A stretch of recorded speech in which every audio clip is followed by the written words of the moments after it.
સમગ્ર રાજ્યના પ્રજાજનોને મકર સંક્રાંતિની ખૂબ ખૂબ શુભકામનાઓ પાઠવું છું।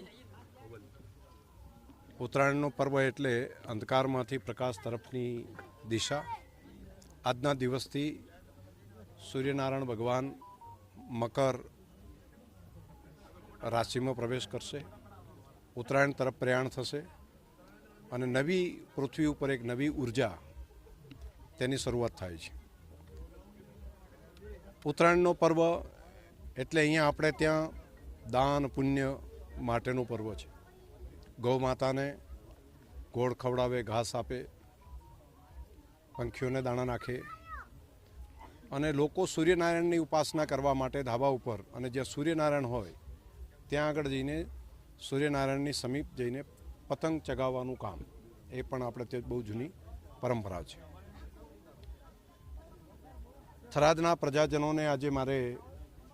શુભેચ્છાઓ સાથે રાજ્ય સરકારે જે એક ભેટ આપી છે, ખાસ કરીને શહેરી વિકાસ વિભાગ માન્ય મંત્રી શ્રી કનુભાઈ દેસાઈ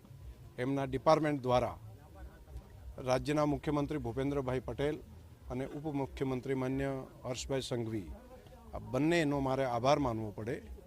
કે જેમણે થરાદ નગરપાલિકાને ક વર્ગની નગરપાલિકામાંથી અ વર્ગની નગરપાલિકા બનાવવાનો નિર્ણય કર્યો છે અને થરાદવાસીઓને આ એક મોટી ભેટ આપી છે, જેથી કરીને જે થરાદના વિકાસ માટે 3 કરોડની ગ્રાન્ટ આવતી હોય તે હવે 12 કરોડ જેટલી આવશે અને એક જ નહીં, લગભગ જોઈને દર વર્ષે 25 કરોડ કરતાં વધારાના નાણાં એક જ વર્ષની અંદર વધારાના જે પહેલાં આવતા હતા એના કરતાં આવશે, જેથી વિકાસનું કામ ખૂબ તેજ ગતિથી થશે।